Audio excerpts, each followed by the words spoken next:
Dear students, this is Praveen Kumar Agrawal from Management Department, Rotary Institute of Management and Technology, Chandosi, welcomes you in today's lecture of Principles of Economics. In today's lecture, we will discuss the topic Factors Determining Price Elasticity of Demand. Previous lecture में मैंने आपसे methods of measuring price elasticity of demand को discuss किया था, जिसमें different methods हमने discuss किए थे, जैसे परसेंटेज मेथड था, point method, arc method and total outlay और टोटल एक्सपेंडिचर मेथड। आज के लेक्चर में हम डिस्कस करेंगे कि इलास्टिसिटी ऑफ डिमांड को अफेक्ट करने वाले या डिटरमाइन करने वाले कौन कौन से फैक्टर्स हैं। उन फैक्टर्स की हम एक डिटेल्ड स्टडी को यहाँ फॉलो करेंगे। तो क्या क्या फैक्टर्स हैं, इसके लिए पहले हम एक पॉइंट डिस्कस करते हैं। दैट इज, हमने पहले एक फॉर्मूला स्टडी किया था, that is price elasticity of demand is equal to percentage change in quantity upon percentage change in price. Okay, इसी फॉर्मूले को फोकस करते हुए हम इलास्टिसिटी ऑफ डिमांड को डिटरमाइन करने वाले डिफरेंट फैक्टर्स की डिटेल्ड स्टडी को फोकस करेंगे। Come to the first one is the nature of the commodity. अब जब हम कमोडिटी के नेचर की बात करते हैं तो नेचर के बेसिस पर हम कमोडिटी को दो पार्ट्स में डिवाइड कर सकते हैं। एक तो नेसेसिटी गुड्स की कैटेगरी होती है और दूसरे होते हैं लग्जरियस गुड्स। नेसेसिटी गुड्स क्या होते हैं? These are the goods which are required for earning the livelihood. हमारी डेली नीड्स को जो कंप्लीट करते हैं और जिनके बिना हम अपनी डिफरेंट टाइप की नीड्स को कंप्लीट कर ही नहीं सकते, उन गुड्स को हम नेसेसिटी गुड्स की कैटेगरी में लेकर आते हैं। जैसे फ्रूट्स हैं, वेजिटेबल्स हैं, सॉल्ट या डिफरेंट टाइप के हम दालें यूज़ करते हैं, मसाले यूज़ करते हैं, खाने के जितने भी आइटम्स हैं जिनको हम डेली बेसिस पर कंज्यूम करते हैं, वो तो हमारे नेसेसिटी गुड्स के अंडर में कैटेगराइज होते हैं। ठीक है। और दूसरे होते हैं लग्जरियस गुड्स। लग्जरियस गुड्स क्या होते हैं? जो हम केवल और केवल अपने कंफर्ट के पॉइंट ऑफ व्यू से परचेज करते हैं, अपने लिविंग स्टैंडर्ड को रेज करने के पॉइंट ऑफ व्यू से जिन गुड्स को परचेज करते हैं वो सब लग्जरियस गुड्स में इंक्लूड किए जाते हैं। अब बात करते हैं नेसेसिटी गुड्स की। अगर नेसेसिटी गुड्स के प्राइजेस में थोड़ा सा चेंज किया जाए तो, या ज़्यादा सा भी चेंज किया जाए तो क्वांटिटी डिमांडेड में बहुत ज़्यादा इफेक्ट नहीं पड़ेगा। क्यों? क्योंकि इन गुड्स को हमें परचेज करना ही करना है। यानी कि प्राइस में बहुत ज़्यादा चेंज हुआ, उसके बाद भी क्वांटिटी में कम चेंज हुआ। क्वांटिटी में चेंज है कम, प्राइस में चेंज है ज़्यादा, इसका मतलब जो इलास्टिसिटी होगी वो कैसी होगी? इनइलास्टिक होगी। तो इन गुड्स के केस में डिमांड होती है इन इलास्टिक डिमांड, क्योंकि प्राइस में एक लार्ज परसेंटेज चेंज होने के बावजूद भी क्वांटिटी में एक स्मॉल परसेंटेज चेंज होता है। क्लियर? बात करते हैं लग्जरियस गुड्स की, क्योंकि लग्जरियस गुड्स क्या होते हैं? कंफर्ट के पॉइंट ऑफ व्यू से, स्टैंडर्ड ऑफ लिविंग के पॉइंट ऑफ व्यू से परचेज किए जाते हैं। यानी कि अगर इन गुड्स के प्राइस में चेंज किया जाएगा तो क्वांटिटी डिमांडेड में चेंज प्राइस के चेंज के मुकाबले ज़्यादा होगा, और जब ज़्यादा होगा इसका मतलब that demand will be elastic demand. एक बात ध्यान रखिए, अगर प्राइस में चेंज ज़्यादा और क्वांटिटी में चेंज कम तो डिमांड होगी इनइलास्टिक। प्राइस में चेंज है कम और क्वांटिटी में चेंज है ज़्यादा तो डिमांड होगी इलास्टिक। इसी पॉइंट को फोकस करते हुए हम बाकी के और फैक्टर्स को स्टडी करते हैं। Second factor is availability of substitutes. Substitutes की अवेलेबिलिटी के बेसिस पर हम इसको दो पार्ट्स में डिवाइड कर सकते हैं। या तो किसी कमोडिटी के सब्स्टिट्यूट्स अवेलेबल नहीं होंगे या फिर उसके सब्स्टिट्यूट्स अवेलेबल होंगे। अगर सब्स्टिट्यूट्स अवेलेबल नहीं हैं तो हमें क्या करना पड़ेगा? हमें उसी पर्टिकुलर कमोडिटी को यूज करना पड़ेगा, हम कहीं भी स्विच नहीं कर सकते। इसका मतलब डिमांड कैसी होगी? इनइलास्टिक। क्योंकि अगर इन गुड्स के प्राइस में चेंज होगा भी तो भी हम क्वांटिटी डिमांडेड में चेंज नहीं कर सकते, क्योंकि हमारे पास उसका कोई भी सब्स्टिट्यूट अवेलेबल नहीं है। इस वजह से डिमांड कैसी हो गई? इनइलास्टिक। अगर हम ये कहें कि किसी कमोडिटी के सब्स्टिट्यूट्स अवेलेबल हैं तो क्या होगा? सपोज कि टी का सब्स्टिट्यूट्स कॉफी अवेलेबल है। अगर टी के प्राइस बढ़ाएंगे तो कंज्यूमर्स कहां स्विच कर जाएंगे? कॉफी की तरफ। इसका मतलब टी की क्वांटिटी डिमांडेड में चेंज ज्यादा होगा। इसका मतलब जिन कमोडिटीज के सब्स्टिट्यूट्स अवेलेबल होते हैं उनकी डिमांड कैसी होती है? इलास्टिक डिमांड होती है उनकी। Clear? Now come to the third one, different use of commodity. Different use of commodity के दो पार्ट्स हो सकते हैं, या तो उसका बहुत कम यूज है या सिंगल यूज है, या फिर उसके बहुत ज्यादा यूजेस हैं। अगर सिंगल यूज है या फ्यू यूजेस हैं उसके, तो उस केस में अगर प्राइस को हम इंक्रीज करेंगे तो उसकी क्वांटिटी डिमांडेड पर बहुत ज्यादा फर्क नहीं पड़ेगा, क्योंकि उसका सिंगल यूज है या उसके बहुत कम यूजेस हैं। इसका मतलब डिमांड कैसी हो गई? इनइलास्टिक हो गई। क्लियर? लेकिन अगर किसी कमोडिटी के यूजेस ज्यादा हैं, एक कमोडिटी को हम डिफरेंट यूजेस में फॉलो कर सकते हैं, और अगर उसके प्राइस में चेंज करेंगे तो क्या होगा, उसकी क्वांटिटी डिमांडेड में चेंज ज़्यादा होगा। कैसे होगा चेंज? सपोज मिल्क है, मिल्क के डिफरेंट यूजेस पॉसिबल हैं, ठीक है। मिल्क को हम ड्रिंकिंग के पॉइंट ऑफ व्यू से यूज़ कर सकते हैं, स्वीट्स बना सकते हैं उसकी, चीज़ बना सकते हैं उसका, और भी बहुत सारे यूजेस हैं। अगर हम मिल्क के प्राइजेस को कम कर देंगे तो क्या होगा, उसका जो एक यूज़ था अब कंज्यूमर उसको दूसरे वे में यूज़ करेगा। जितने प्राइस कम करते चले जाएंगे उसके नंबर ऑफ यूजेस उतने ही बढ़ते चले जाएंगे। इसका मतलब उसकी डिमांड भी क्या होगी, बढ़ेगी।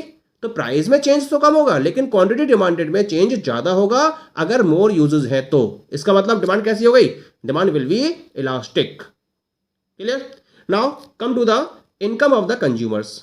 तो इनकम ऑफ द कंज्यूमर्स के बेसिस पर हमने इसको 3 पार्ट में डिवाइड किया है। या तो कंज्यूमर्स की इनकम वेरी हाई की कैटेगरी में होगी, या मिडिल इनकम, या फिर वेरी लो इनकम की कैटेगरी में होगी। पहले हम वेरी हाई और वेरी लो की बात करते हैं। अगर इनकम बहुत ज़्यादा है, यानी कि यहाँ पर हम रिच पर्सनस की बात कर रहे हैं, अगर रिच पर्सनस के पॉइंट ऑफ व्यू से किसी कमोडिटी के प्राइस में थोड़ा बहुत चेंज कर भी दिया जाता है तो भी उसकी क्वांटिटी डिमांडेड पर बहुत ज़्यादा फर्क नहीं पड़ेगा, क्योंकि रिच पर्सनस को मनी इतना ज़्यादा मैटर नहीं करता है। इसका मतलब रिच पर्सनस के पॉइंट ऑफ व्यू से जो डिमांड होगी प्राइस के चेंज होने के साथ साथ वो इनइलास्टिक डिमांड होगी। Okay, now come to the very low. अब हम बात करते हैं उन कंज्यूमर्स की जिनकी इनकम बहुत कम है। तो अगर जिनकी इनकम बहुत कम है तो भी क्या होगा, उनके पास पे करने के लिए बहुत ज़्यादा अमाउंट तो है नहीं, वैसे भी वो क्या कर रहे हैं, वो लोअर क्वालिटी गुड्स का कंजम्पशन कर रहे हैं। अगर उनके प्राइस में थोड़ा बहुत चेंज हो भी जाएगा तो उनके पास ऑप्शंस अवेलेबल नहीं होते हैं। इनकम, इसका मतलब क्या हुआ, very low income group of persons के लिए भी डिमांड कैसी होगी, इनइलास्टिक होगी, क्योंकि इनके पास ऑप्शंस अवेलेबल नहीं होंगे। लेकिन अगर हम बात करें मिडिल इनकम ग्रुप की, तो मिडिल इनकम ग्रुप के लिए क्योंकि उनकी इनकम एक एवरेज इनकम है, तो अगर किसी कमोडिटी के प्राइस में चेंज होगा तो वो क्या करेंगे, वो एक सस्ता ऑल्टरनेट सर्च करेंगे। इसका मतलब उसकी डिमांड कैसी होगी, उसकी डिमांड इलास्टिक हो जाएगी। जिसके पॉइंट ऑफ व्यू से, middle income group of consumers के पॉइंट ऑफ व्यू से डिमांड इलास्टिक हो जाएगी, क्योंकि अगर प्राइस में चेंज होगा तो वो एक सस्ता सब्स्टिट्यूट सर्च करेंगे जिसकी वजह से क्वांटिटी डिमांडेड में इफेक्ट ज़्यादा होगा। Clear? Now come to the next one, that is the postponement of the use. यानी कि अगर किसी कमोडिटी के यूज को या तो पोस्टपोन किया जा सकता है या पोस्टपोन नहीं किया जा सकता। अगर कंजम्पशन को पोस्टपोन नहीं किया जा सकता तो डिमांड कैसी होगी, इनइलास्टिक। यानी किसी कमोडिटी को अगर मुझे आज के आज ही यूज करना है, उसका कोई ऑप्शन नहीं है। जैसे मुझे वेजिटेबल्स कंज्यूम करनी है, कोई ऑप्शन नहीं है इसका, मुझे आज कंज्यूम करनी ही करनी है, मैं इसको पोस्टपोन नहीं कर सकता। मुझे भूख लगी है, I am hungry, then what I am in need of food, और फूड में ब्रेड चाहिए, मुझे रोटी चाहिए, तो इसकी कंजम्पशन को मैं पोस्टपोन नहीं कर सकता। तो इसका मतलब डिमांड कैसी होगी, इनइलास्टिक होगी। लेकिन अगर मैं किसी कमोडिटी के कंजम्पशन को पोस्टपोन कर सकता हूं, जैसे मुझे आज गोल्ड परचेज करना है, लेकिन मैंने सोचा कि आज महंगा है, कल सस्ता हो सकता है, तो मैं कल की डेट में परचेज करूंगा इसको, तो इसकी डिमांड को मैं पोस्टपोन कर सकता हूं। तो इसकी डिमांड कैसी होगी, it will be elastic demand. Clear? Now come to the next one. Next one is that is the habits of consumer. Consumer की हैबिट्स क्या हैं? या तो कंज्यूमर किसी पर्टिकुलर कमोडिटी का हैबिचुअल होगा या फिर हैबिचुअल नहीं होगा। Suppose the consumer is habitual of any of the commodity, तो डिमांड कैसी होगी, इनइलास्टिक होगी। कैसे? Suppose the consumer is habitual of alcoholic product, तो जो उस एल्कोहलिक प्रोडक्ट के हैबिचुअल हैं उनके पॉइंट ऑफ व्यू से डिमांड कैसी होगी, इनइलास्टिक। क्यों? क्योंकि एल्कोहल के प्राइजेस चाहे कितने ही बढ़ा दिए जाए लेकिन उसकी डिमांड पर बहुत ज़्यादा इफेक्ट नहीं पड़ेगा, क्योंकि उसको कंज्यूम करनी ही करनी है। इसी वजह से डिमांड कैसी होगी, इनइलास्टिक हो जाएगी।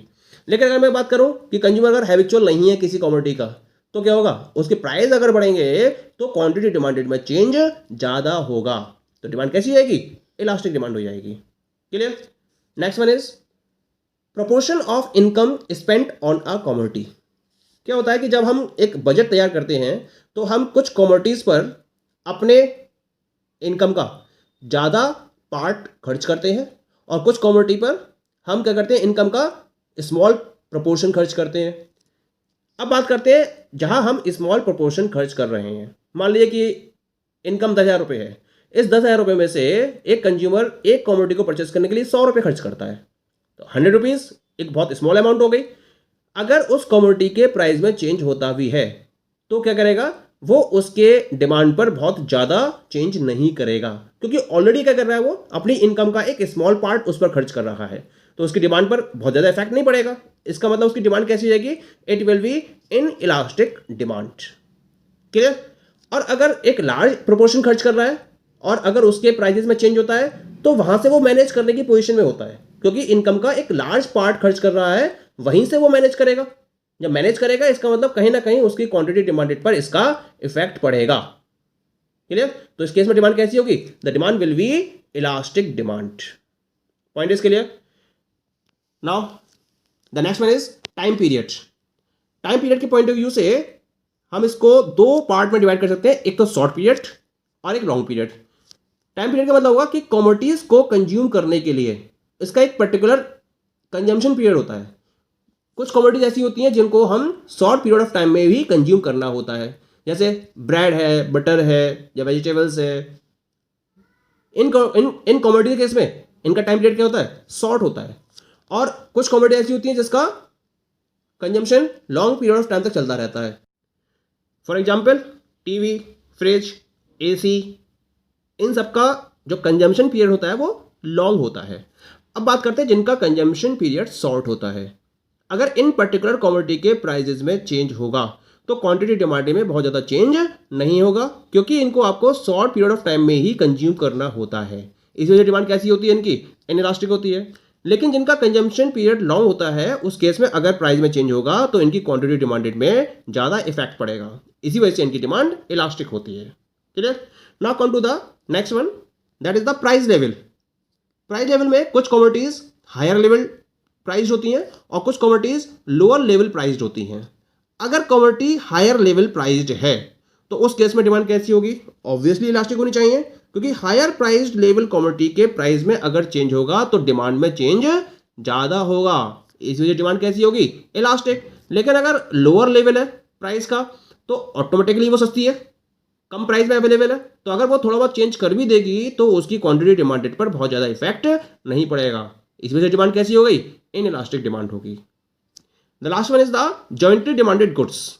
अगर कुछ गुड्स ऐसे हैं जिन्हें जॉइंटली डिमांड किया जाता है, जैसे कार एंड पेट्रोल या फिर cup and plate, ink and pen, इनकी डिमांड कैसी है, जॉइंटली डिमांडेड गुड्स की कैटेगरी में आते हैं ये, या हम इनको कॉम्प्लीमेंट्री गुड्स का नाम भी दे सकते हैं।